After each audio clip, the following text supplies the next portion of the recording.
Good morning, everyone. Hope all is well with you and your family and your friends. My name is JC, which is short for Jocelyn Cambier, not easy to pronounce. Anyways, I teach cooking classes in the Washington, D.C. area, and this is actually going to be my first video for a class this evening that I'm teaching at the Westin Hotel in Alexandria, Virginia, where we are going to make fresh handmade pasta with Bolognese sauce. This part of this video will concentrate on making the Bolognese sauce. So let's get ready. So the next thing we need to do is actually clean up the counters. And to clean up the counter, there's nothing more efficient and friendly in terms of not using chemical products is basically white distilled vinegar. And that will asepticize your counters really well. So you spray this and then you wipe it off.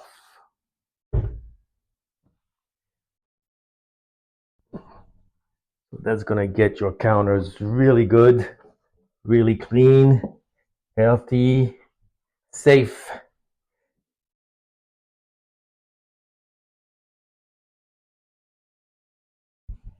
Once that is well done, then the next thing to do is set yourself up. So I usually use a little piece of fabric or a wet towel to put my board on so that it doesn't slide.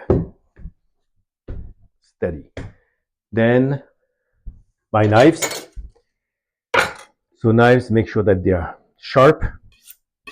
So sharpen your knives before each cooking session you might have at your house.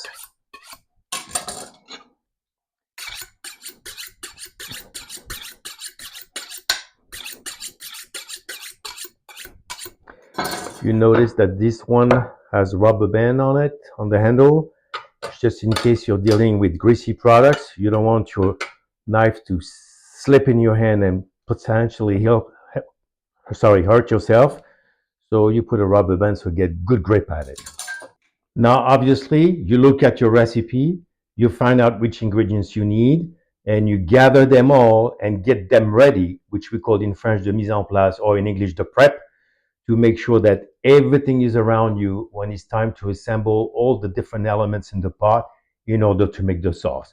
We have onions, orange onions, yellow onions, garlic, kosher salt and freshly crushed pepper, and I mean freshly, that's important, olive oil, 2 stalks of celery, 2 carrots, finely minced, I'll show you how to do that, and then here, a good teaspoon of nutmeg, 2 bay leaves, about 2 tablespoons of fresh oregano from my garden, and 2 tablespoons of fresh thyme. Actually, they are dried thyme from my garden, which means they've been grown organically, and the addition of white wine to add acidity and fruitiness to the sauce. So here are a couple of techniques in order to prep your onions, garlic, and other ingredients. Make sure your knife is sharp. Then as far as the onions is concerned, you cut the tail. Shall I say actually the stem. And then here, you cut your onions in half. You peel the first layer of the onion as well as the dry skin, because the first of the layer of the onion can also be kind of tough. So you want to put that on the side, and you end up with something like this. And you can see the root of the onion here. You can slice once across, even twice across if you want to mince fine.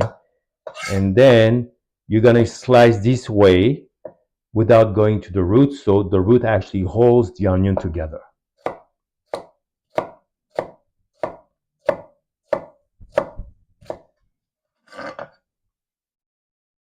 And as you can see, all the elements of the onions are held by the little root here. You go across, you mince your onions.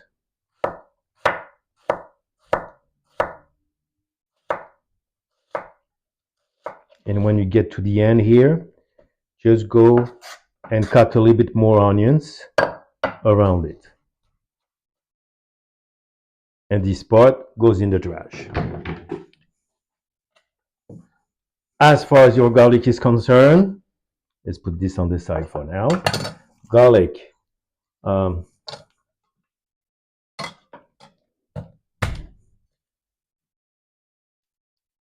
Way easier to peel when you give it a little push like this, at least. And then as far as the mincing, it's pretty much not a five-star restaurant kind of recipe. It's a family country-style rustic recipe. So you can mince your garlic the same way by splashing it here and then cutting through.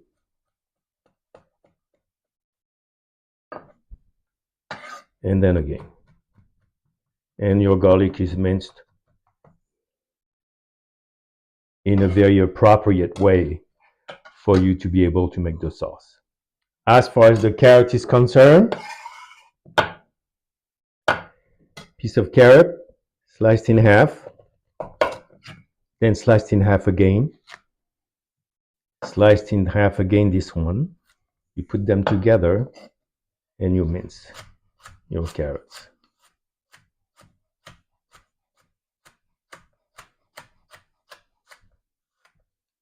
That's it.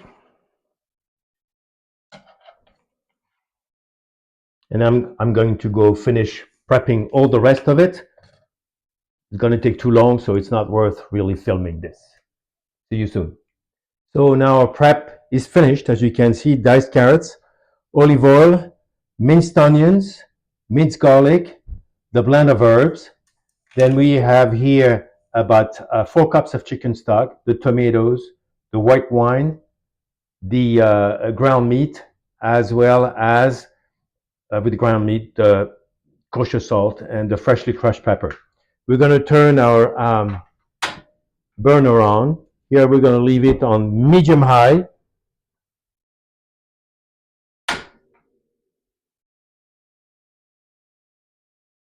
And we're going to put the extra virgin olive oil.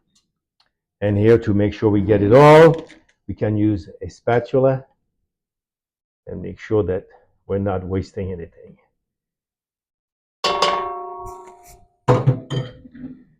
I'm going to wait for this oil to come to a sizzling kind of temperature, and then we'll put the onions first with the carrots and the celery. And we're going to saute this together for about 7-8 minutes so it gets colored. The onions will become transparent and slightly golden, to which we will then add the garlic. And we'll fry the garlic in this for another 2-3 minutes until this kind of pungent garlic smells actually disappear and leaves way to a more caramelized, sweeter kind of smell. And after that, we will definitely add the beef. So I think it's time to check the oil again. And obviously we can hear the sound. The oil is sizzling with a little touch of liquid. So we'll dump the onions in the pot. And we're going to stir the onions to make sure that they all are flavored and covered with the olive oil, extra virgin. And we will add the diced celery and carrots as well. This is what we call in France, actually, this combination of onion, carrots, and celery. We call it the mirepoix. It's interesting to see that actually the Bolognese sauce, as we know it, adds some French influence. Napoleon was actually in Bologna in around 1796 or 1791, something of that sort. And when you when you encounter Italian recipes that do have the word ragu in it, then it comes from the French ragout, which means stew.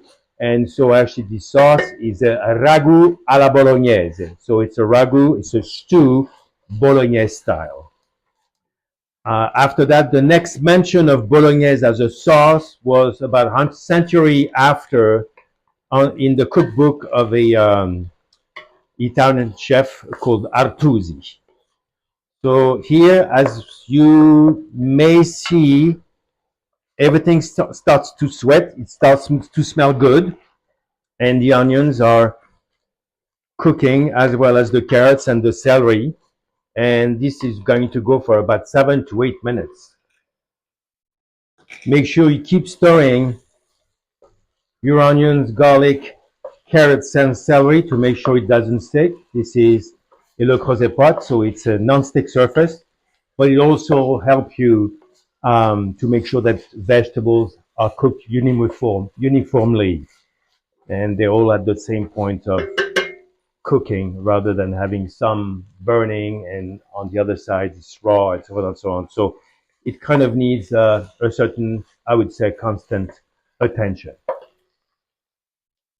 We're about halfway. It takes about 8 to 10 minutes for the onions, the celery, and the carrots to be where we want them to be, which is what we call in French or in English actually sweating the vegetables, those vegetables. The heat is now medium heat, medium high. It's time for us to add the garlic.